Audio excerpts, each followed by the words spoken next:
El versículo siguiente dice: y de hacer bien y de la ayuda mutua no os olvidéis, porque de tales sacrificios se agrada a Dios. Dios se agrada de tales sacrificios, no tanto por lo que le damos, sino porque van por medio de su Hijo Jesucristo. Esta es la clave. Dios se agrada siempre de su Hijo y por lo tanto, dado a que nosotros estamos en Cristo y le ofrecemos sacrificios de alabanza por medio de Él, nuestra ofrenda es de su agrado. Todo lo que va de nuestra parte hacia Dios pasa por medio o a través de Jesús, nuestro sumo sacerdote. En Hechos de los Apóstoles 10:1 al 4, leemos lo siguiente: había en Cesarea un hombre llamado Cornelio, centurión de la compañía llamada la Italiana, piadoso y temeroso de Dios en toda su casa, y que hacía muchas limosnas al pueblo, y oraba a Dios siempre. El Evangelio llegó primero a los italianos. Todos hablan de los griegos, pero ellos llegaron a conocer el Evangelio más tarde. Este vio claramente en una visión, como a la hora 9 del día, que un ángel de Dios entraba donde él estaba y le decía: Cornelio. Él, mirándole fijamente y atemorizado, dijo: ¿qué es, Señor? Y le dijo: tus oraciones y tus limosnas han subido para memoria delante de Dios. Vamos a considerar una vez más el versículo 2, donde dice que este hombre Cornelio era piadoso y temeroso de Dios con toda su casa, y que hacía muchas limosnas al pueblo, y oraba a Dios siempre. Cuando el ángel le visitó, le dijo que sus oraciones y sus limosnas han subido para memoria delante de Dios. ¿No es interesante esto? Podemos llegar a pensar que Dios no tiene interés en estas cosas, que no son demasiado importantes para Él, pero la Biblia nos dice otra cosa. Aquí leemos que todas estas ofrendas subieron para memoria delante de Dios. ¿Llegan nuestras oraciones delante del trono de Dios? ¿Creemos que cuando elevamos oraciones a Dios, éstas llegan delante de su trono? Por supuesto que sí. Entonces también llegan nuestras ofrendas monetarias u obras de beneficencia. ¿Qué es lo que nos garantiza que todas nuestras oraciones y ofrendas lleguen delante de Dios? ¿Cómo podemos estar seguros de esto? Porque lo hacemos en el nombre de Jesús.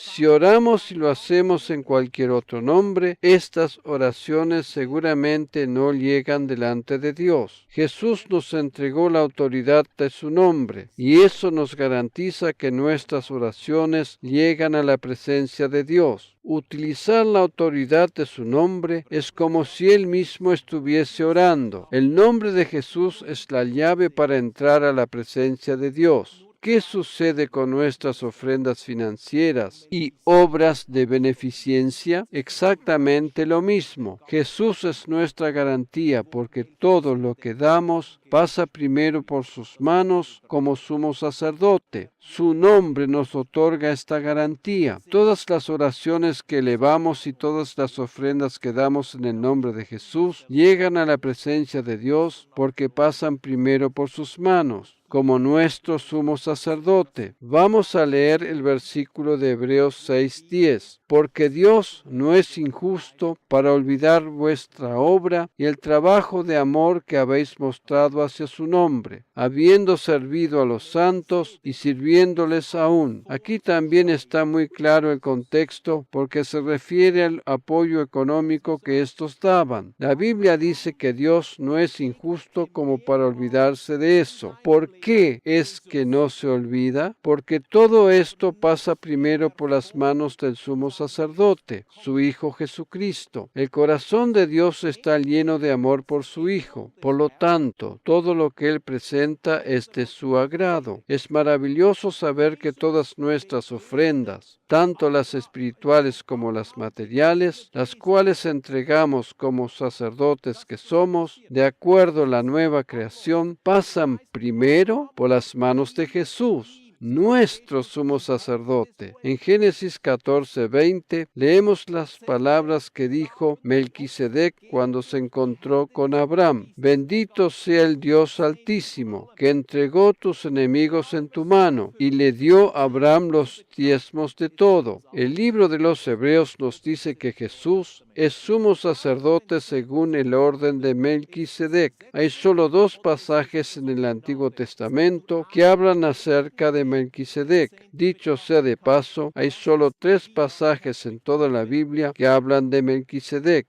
En el libro de Hebreos, Salmo 110 y Génesis 14. Son los 3 lugares donde la Biblia menciona a Melquisedec como sumo sacerdote. Estos 3 pasajes en relación precisamente a Melquisedec, quien tiene que ver con la persona de Jesús, nos hablan también simbólicamente de la Trinidad divina. Melquisedec fue una preaparición de Jesús antes de su llegada a la tierra muchos años más tarde. Debido a esto, Abraham se encontró varias veces en su vida con Jesús, pero no en la forma que se lo conoció cuando llegó a la tierra en su primera venida, sino que Jesús se le presentó o bien como el ángel del Señor o como el sumo sacerdote Melquisedec. Repito, Abraham se encontró varias veces en su vida con Jesús, y este pasaje que acabamos de considerar nos relata uno de esos encuentros. En este caso, Abraham le entregó a Jesús los diezmos de todo lo que tenía, o sea que dichos diezmos pasaron por las manos del sumo sacerdote. De la misma manera es en la actualidad. Todos nuestros diezmos y nuestras ofrendas pasan por las manos de Jesús, nuestro sumo sacerdote. Debemos acabar de una vez con la discusión si la práctica de dar el diezmo corresponde al Antiguo Testamento o al Nuevo Testamento. Debemos acabar con la reflexión si la práctica de dar el diezmo es algo que es bajo la ley o es válido todavía para la dispensación de la gracia. Hay una sola manera correcta de observar la práctica de dar el diezmo, y es por medio del sumo sacerdote. Todas las demás conclusiones u opiniones las podemos dejar de lado porque no sirven para nada. No observemos la práctica de dar el diezmo como si fuera algo bajo la ley o del Antiguo Testamento, así como tampoco como si fuera algo que corresponde al Nuevo Testamento, y mucho menos como si fuera válido o no bajo la dispensación de la gracia. La única perspectiva relevante en cuanto a este tema es a través del sumo sacerdote Melquisedec. Cuando lo vemos de la manera correcta, tenemos la respuesta clara en cuanto al diezmo. Como dije antes, Melquisedec es una preaparición de Jesús en el Antiguo Testamento, o sea, entonces, que Abraham tuvo aquí un encuentro con Jesús. Por lo tanto, Abraham le entregó los diezmos a Jesús. Cuando lo observamos desde la perspectiva correcta, se acaba toda discusión acerca de si el diezmo es una práctica del Antiguo o del Nuevo Testamento. Toda esa discusión pasa a un segundo plano cuando entendemos que el ministerio actual de Jesús es el del sumo sacerdote. Es interesante notar que de las 3 menciones que se hacen en toda la Biblia acerca de Melquisedec, en 2 de ellas, aquí en Génesis y en el libro de Hebreos, tienen que ver con el diezmo. Si tenemos en cuenta esto, se acaba toda discusión acerca si el diezmo es algo de la ley o si es válido bajo la dispensación de la gracia. Cuando entendemos el significado de la persona de Melquisedec, entendemos también que el ministerio actual de Jesús es el del sumo sacerdote. En la actualidad, Él es nuestro sumo sacerdote. Su ministerio actual es el de sumo sacerdote. El primer sumo sacerdote fue Melquisedec, quien no era ni más ni menos que Jesús. Por lo tanto, Jesús recibió los diezmos que le entregó a Abraham, o dicho de otra manera, Abraham le entregó los diezmos a Jesús y no a un sumo sacerdote desconocido o a alguien que no sabía ni siquiera quién era. El libro de Hebreos no habla del Melquisedec terrenal, sino del resucitado. En otras palabras, Abraham le entregó los diezmos a Jesús resucitado y no al Jesús que anduvo caminando sobre la tierra. Todos los ejemplos que el libro de Hebreos menciona en relación a Melquisedec se refieren al Jesús resucitado. ¿De dónde tuvo Pablo esta revelación de Melquisedec? De los dos pasajes del Antiguo Testamento donde es mencionado, del que estamos viendo y del Salmo 110. Personalmente creo que fue Pablo quien escribió el libro a los Hebreos. Él escribe lo siguiente en Hebreos 7:8, y aquí ciertamente reciben los diezmos hombres mortales, pero allí uno quien se da testimonio de que vive. Pablo está haciendo una comparación aquí entre el sacerdocio humano, el de Aarón o de los levitas, con el sacerdocio de Melquisedec. El apóstol Pablo sabía que Melquisedec era una preaparición del Jesús resucitado. Hay muchos que se preguntan, ¿dónde debe ser entregado el diezmo realmente? Hay una sola respuesta correcta, y es cuando se ve desde la perspectiva de Melquisedec. El diezmo va al lugar donde se recibe la Santa Cena. ¿Qué es lo que le dio Melquisedec a Abraham cuando éste le entregó los diezmos? Pan y vino, lo cual es símbolo de la Santa Cena. Abraham le entregó los diezmos a Melquisedec. Por lo tanto, ¿dónde deben ser entregados los diezmos? Allí donde recibimos la Santa Cena. El diezmo debe ser puesto en el lugar donde recibimos el pan y el vino. Cuando vemos las cosas desde esta perspectiva, se acaban todas las discusiones en cuanto a si el diezmo corresponde al Antiguo o al Nuevo Testamento. Cuando observamos a Melquisedec como nuestro sumo sacerdote, tenemos la respuesta correcta. En Malaquías 3, 9 al 11, encontramos el famoso pasaje que habla del diezmo. Vamos a considerar allí el versículo 10, el cual dice lo siguiente: Traed todo el diezmo al alfolí, para que haya alimento en mi casa, y ponedme ahora a prueba en esto, dice el Señor de los ejércitos. Si no, os abriré las ventanas del cielo, y derramaré para vosotros bendición hasta que sobreabunde. Biblia de las Américas.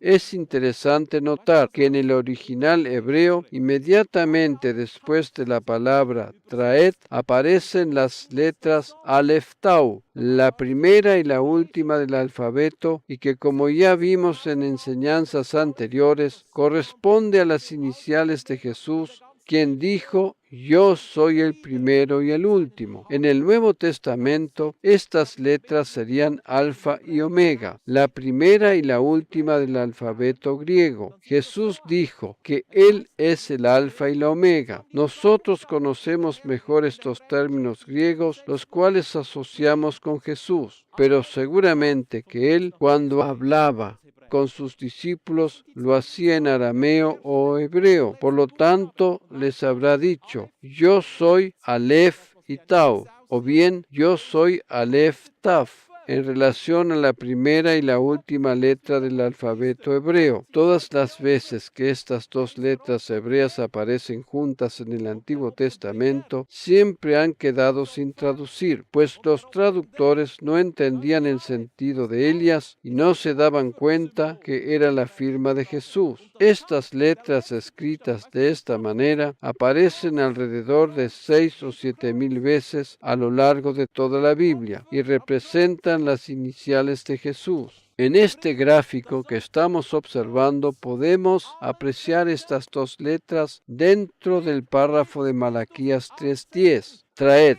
Aleph Tau, todos los diezmos al alfolí. Debemos recordar que el hebreo se lee de derecha a izquierda. ¿Sabes cuál es el significado de la primera, esa que se parece a una X en nuestro idioma? Dicho símbolo o carácter pictográfico representa un sacrificio u holocausto. Jesús, como sumo sacerdote, se entregó a sí mismo en holocausto. Él es el sacrificio y al mismo tiempo también también quién presenta el sacrificio. ¿Sabes cuál es el símbolo pictográfico de la segunda letra? Dicha letra es representada por una cruz. De allí, pues, las letras hebreas Aleph, Tau o Taf, que representan a Jesús, nos hablan de su sacrificio en la cruz. Esto quiere decir que este texto de Malaquías nos indica que le demos los diezmos a Jesús. Traed los diezmos a Jesús. Los diezmos que entregamos pasan por las manos de Jesús, nuestro sumo sacerdote. En este pasaje de Malaquías 3, 9 al 11, que corresponde al Antiguo Testamento, encontramos varios aspectos que tenían validez bajo la ley, pero permíteme mostrarte ahora lo que allí es válido para nosotros hoy. Malditos sois con maldición, porque vosotros, la nación toda, me habéis robado. Traed todos los diezmos al alfolí, y hay alimento en mi casa. Y probadme ahora en esto, dice el Señor de los ejércitos. Si no, os abriré las ventanas de los cielos y derramaré sobre vosotros bendición hasta que sobreabunde. Reprenderé también por vosotros al devorador, y no os destruirá el fruto de la tierra, ni vuestra vid en el campo será estéril, dice el Señor de los ejércitos. Estas palabras fueron dichas dentro del contexto de la ley de Moisés. Esto debe quedar bien claro, y así debe ser entendido también. Sin embargo, así y todo, hay ciertos aspectos que son válidos aún para nosotros hoy. Paso a detallarlo a continuación. Vamos a volver a considerar el versículo 9. Hay algo que no cambió para nada antes de que Adán cayó en pecado, y es que la tierra está maldecida. Desde el momento en que Adán pecó, la muerte espiritual llegó a toda la humanidad, y la tierra pasó a estar maldecida. Seguramente recuerdas lo que la Biblia nos dice en el libro de Génesis, ¿verdad? La tierra fue maldecida como consecuencia del pecado de Adán. Por eso dice que ésta habría de producir espinos y cardos, y que el ser humano habría de comer el pan con el sudor de su frente. Desde ese momento en adelante, cultivar el fruto de la tierra habría de ser una tarea muy trabajosa y difícil. Por esa razón, habla del sudor de la frente. La tierra fue maldecida, y esto sigue siendo así hasta el día de hoy. Dios nunca dijo que aquel que no da el diezmo habría de ser maldecido. Dios nunca dijo algo así. Dios nunca dijo que habría de maldecir a aquellos que no daban el diezmo bajo la ley de Moisés. Dios nunca dijo algo así. Lo que Dios afirma aquí con eso, de maldito soy con maldición, hace alusión a la maldición que cayó sobre la tierra como consecuencia del pecado de Adán. La tierra sigue estando maldecida hasta el día de hoy. Eso no será más así cuando Jesús vuelva por segunda vez a la tierra, pero hasta el momento actual la tierra es una tierra maldecida como consecuencia del pecado de Adán. Eso es lo que dice aquí. Dios no dice que aquellos que no dan el diezmo habrán de ser maldecidos. Dios nunca dijo algo así. La gente ya estaba bajo la maldición que vino sobre la tierra como consecuencia del pecado de Adán. Debemos tener en cuenta que el dinero que pasa por nuestras manos está hecho de papel o metal. Los metales se encuentran o provienen de la tierra, y el papel proviene de la madera. Tanto la madera como los metales provienen del suelo, el cual es un suelo maldecido. El dinero que pasa por nuestras manos es fundamentalmente impuro y proviene esencialmente de un suelo maldecido. Cada moneda o billete que pase por nuestras manos es producto de una tierra maldecida. Dios nunca dijo que aquellos que en el Antiguo Testamento no dieran los diezmos habrían de ser maldecidos.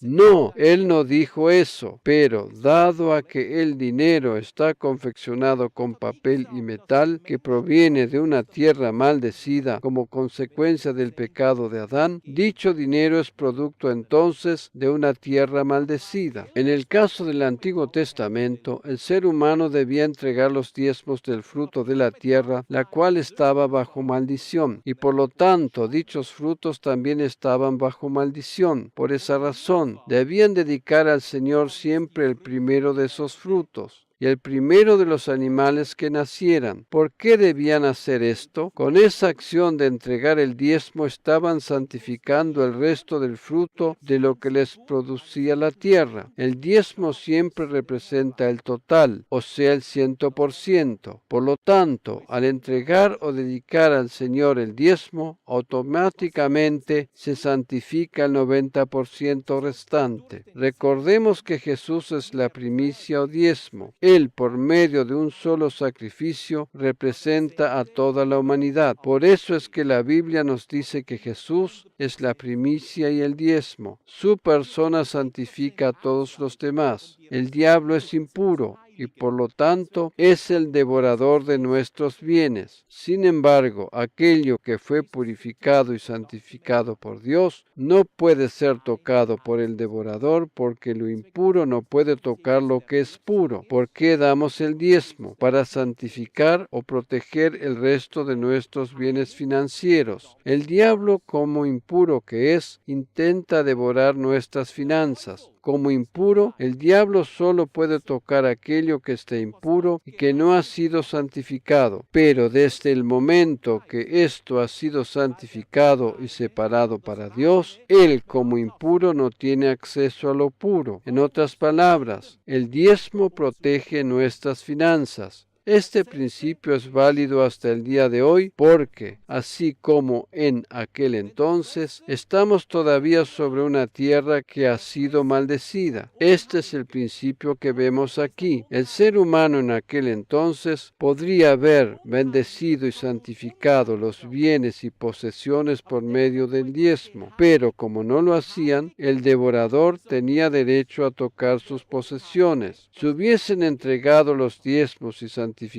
las primicias como Dios se los había mandado, el diablo no hubiese tenido derecho a tocar aquello que estaba purificado y separado para Dios. Un diablo que es maldito e impuro no puede tocar lo que es bendito y puro. Por medio del diezmo estamos santificando y purificando todo el resto. Este es el principio o la manera por la cual opera la acción de dar el diezmo. Con esta acción de santificar estamos separando algo para Dios, y aquello que ha sido separado, apartado, puesto de lado, no puede ser tocado por el diablo. De acuerdo a lo que nos enseña la palabra de Dios, debemos santificar solo el 10%, y eso alcanza para el total. Esta es la manera en que opera la acción de dar el diezmo o la primicia para Dios. Si la primera parte es santificada, el resto es también santificado. Si la raíz es santificada, las ramas son por lógica consecuencia también santificadas. Por esa razón, el principio de entregar los diezmos es válido también bajo la dispensación de la gracia. ¿Qué es lo que podemos tomar para nosotros hoy de este pasaje de Malaquías? Aun a pesar de que este es un pasaje del Antiguo Testamento, lo que de esto todavía es válido bajo el nuevo pacto es: nosotros entregamos nuestros diezmos a Melquisedec,